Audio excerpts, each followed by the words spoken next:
So very often in fashion, when people say, "What's your theme?" and I say, "Actually, I don't have a theme.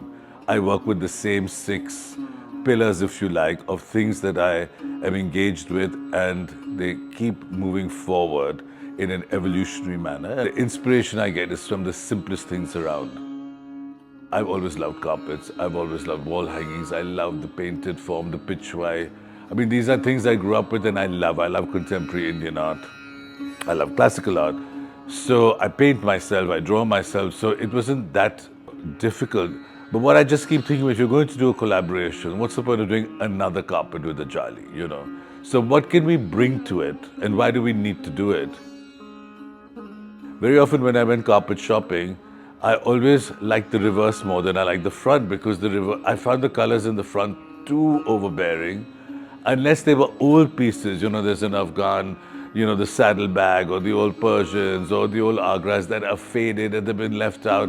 When I talked to Obeetee and we talked about this idea, and I had this lovely girl, Charutta, working with me, and Anu Gupta, who's the head designer, I kept saying, you know, I wanted to look eaten away. I want the color. So she did all these amazing washes. So it gave to me a 3-dimensionality.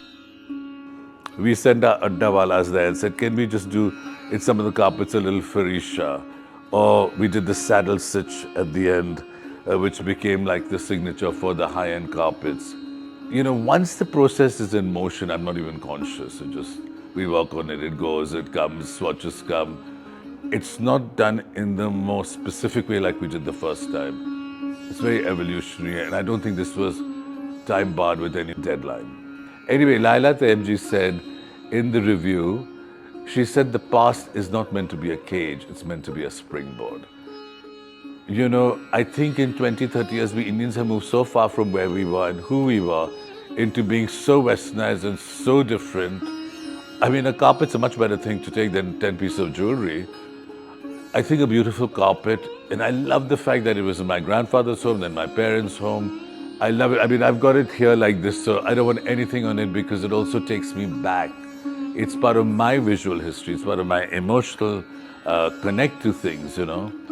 So absolutely, I think if you can give cars and things that are just going to be over and done with in 4 or 5 years, I think beautiful carpets, things or art that will be there and go from one generation to another are so much nicer, yes.